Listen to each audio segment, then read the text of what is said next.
این هفته خبر تو خبر داره براتون از عظمایی که این دم آخری تازه یادش افتاده که خودش و حکومتش رو اینطوری تعریف کنه.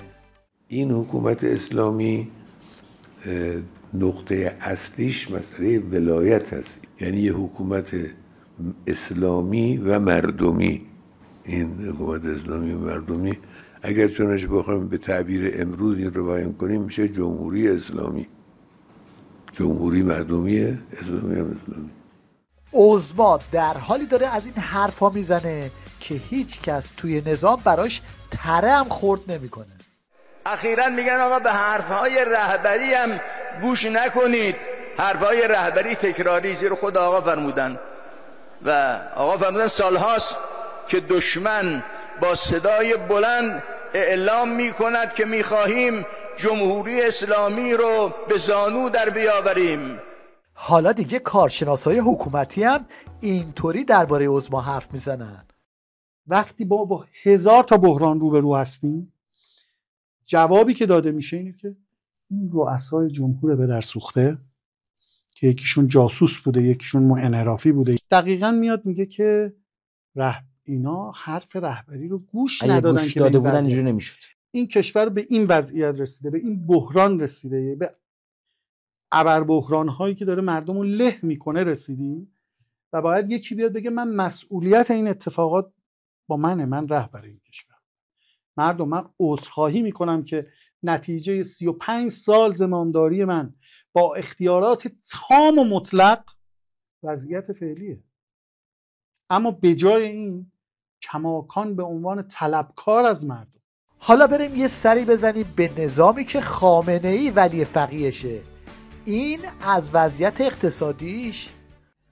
یعنی یکی از روزای سیاه مجلس روزی بود همین پیروز که شما هم دیدید 4 صفحه پول ملی کسر شد. آقایون داد می‌زدن برای موضوع حجاب و فلان. چرا؟ من میدونم کسی که وادار میکنه، یه اشاره میکنم به یه رئیس مجلس یه زمانی گفته بود آقا یه چیزی بگیم، یه نماینده‌ای بگه مطرح بشه تو مجلس.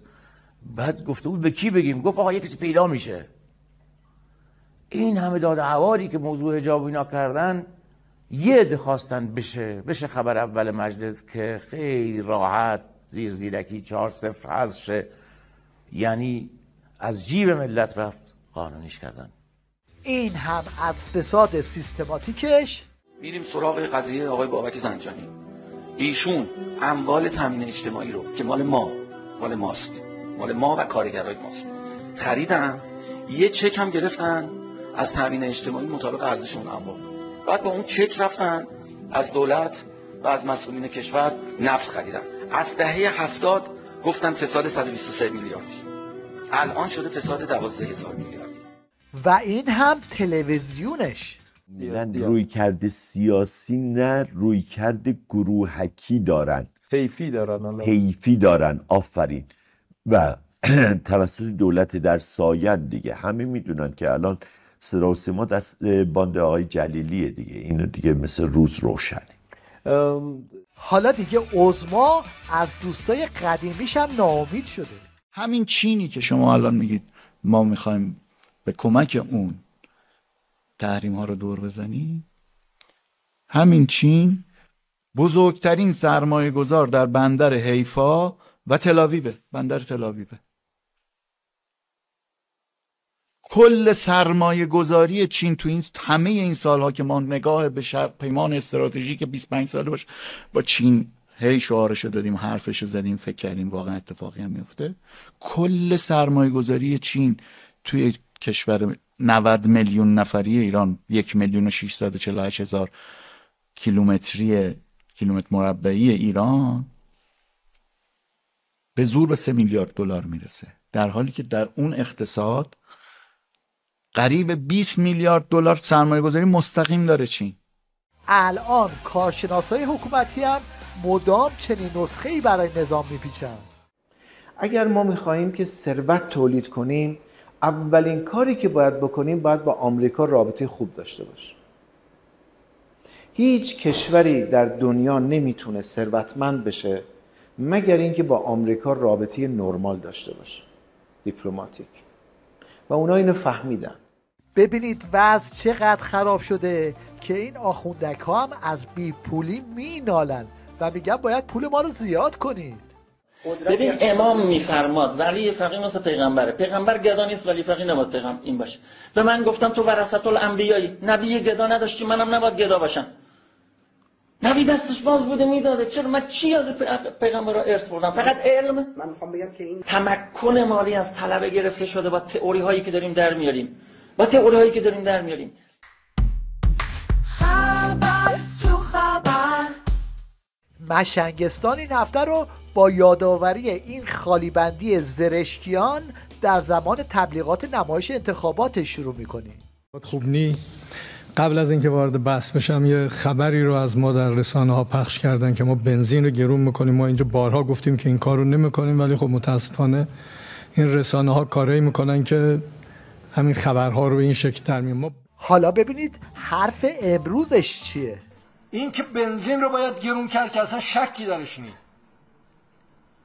کی گفته بنزین رو لیتری مثلا میدن 1500 تومان؟ اصلا آبم پر کنی بدی این قیمت نی. حالا من میخوام مداخله کنم، مگه به این سادگیه؟ مگه من میتونم الان بشینم تصمیم بگیرم از فردا میگم این کارو میکنم؟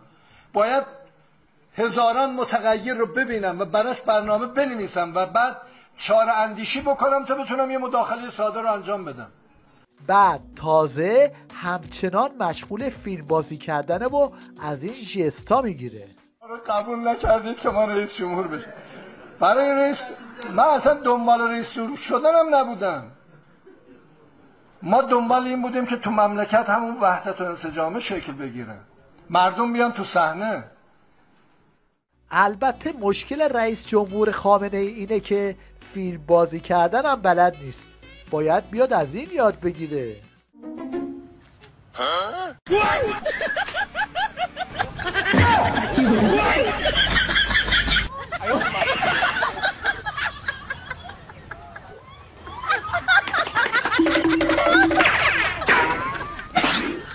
اینجاست که حتی اونایی که تو نمایش انتخابات با زرشکیان بودن هم اینجوری بهش لگد میزنن. بحث همه فیلترینگ و خب یعنی چی که مثلا رئیس جمهور کیو میخواد راضی بکنه؟ مثلا بعد کی میخواد اجازه بگیره؟ شما اختیار این نداری به وزیرت بگی آقا برو این کلیدو بزن بالا تموم میشه. حالا هر کی میخواد هر چی بگه. شما قول دادی به مردم، اصلا شما با این قول رأی از مردم گرفتی.